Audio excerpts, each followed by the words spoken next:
De voto, o vereador Wagner Petrini. É isso, só para confirmar meu voto favorável. E sempre que tratar de pedido de informação da oposição, terá o meu apoio. Sempre falamos isso e, como vice-líder, sempre terá meu voto favorável. Mesmo que esse pedido de informação seja para encher linguiça. E esse é o verdadeiro encher linguiça.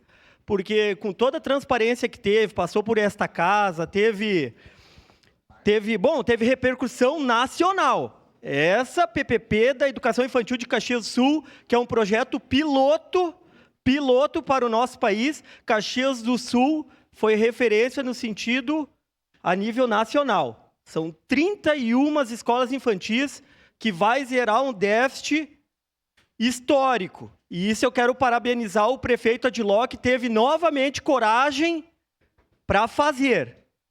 E lá o evento em si, que foi uma cortesia, como já falei, foi um evento que serviu para reunir diversas lideranças, e aqui eu tenho que parabenizar o vereador, meu colega de partido, o vereador D'Ambrós, que lembra do tempo que se comemoravam as obras.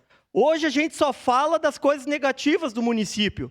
Ontem mesmo, o presidente da casa, vereador Lucas Carenhato, vereadora Rose, com o apoio da deputada federal Denise Pessoa, nós tivemos um baita ato, uma reivindicação antiga da comunidade do Vila Lobos Vergueiros, que é a assinatura da ordem de início da pavimentação da Rua dos Brilhantes. É isso que nós temos que comemorar aqui na Casa Legislativa. As coisas boas do município, nós temos que falar. Então, como eu falei antes, quando eu pedi a palavra, a declaração, daqui 2 anos, quando as escolas começarem a ser entregues, nós vamos comemorar juntos. Então, fica aqui meu voto favorável e parabenizar novamente os vereadores de oposição que fazem um excelente trabalho. Como eu já falei em outras vezes, vereador Cláudio Libardi, vereador Andressa Marques, vereador Iago Morandi, tem um jeito de fiscalizar de forma positiva. Era isso, então, presidente.